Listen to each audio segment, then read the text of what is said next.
Helen Keller. In our schools, we learn about Helen Keller, the deaf and blind girl who became a famous writer, but we do not learn that she was a leading social activist. Here is a part of a speech Keller delivered before U.S. entry into the war in 1917.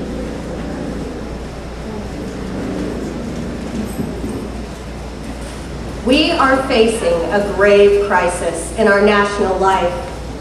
The few who profit from the labor of the masses want to organize the workers into an army which will protect the interests of the capitalists. You are urged to add to the heavy burdens you already bear, the burden of a larger army and many additional warships. But it is in your power to refuse to carry the artillery. You do not need to make a great noise about it. With the silence and dignity of creators, you can end wars and the system of selfishness and exploitation that causes wars. All you need to do to bring about this stupendous revolution is to straighten up and fold your arms. We are not preparing to defend our country.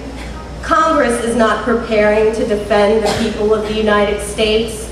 It is planning to protect the capital of American speculators and investors in Mexico, South America, China, and the Philippine Islands. Incidentally, this preparation will benefit the manufacturers of munitions and war machines.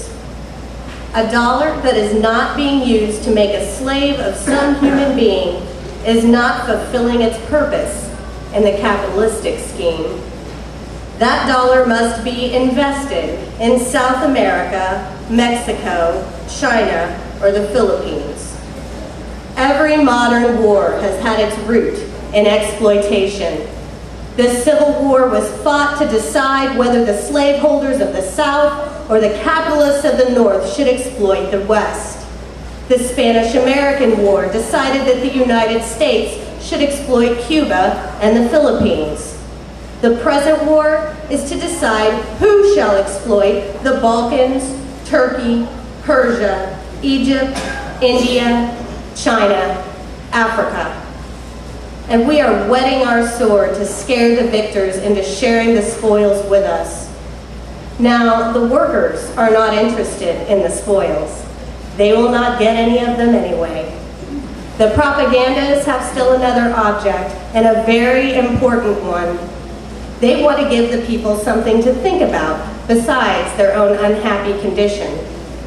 They know the cost of living is high, wages are low, employment is uncertain. I think the workers are the most unselfish of the children of men. They toil and live and die for other people's country, other people's sentiments, other people's liberties, and other people's happiness. The workers have no liberties of their own.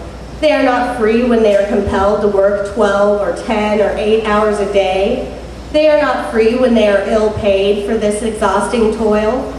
They are not free when their children must labor in mines, mills, and factories, or starve. They are not free when they are clubbed and imprisoned because they go on strike for a raise of wages and for the elemental justice that is their right as human beings. It is your business to see that no child is employed in an industrial establishment or mine or store. It is your business that no worker is needlessly exposed to accident or disease. It is your business to make them give you clean cities, free from smoke, dirt, and congestion. It is your business to make them pay you a living wage. And it is your business to see that everyone has a chance to be well-born, well-nourished, rightly educated. Strike against all ordinances and laws and institutions that continue the slaughter of peace and the butcheries of war. Strike against war, for without you, no battles can be fought. Strike against manufacturing shrapnel, and gas bombs and all other tools of murder. Be not dumb, obedient slaves in an army of destruction. Be heroes in an army of construction.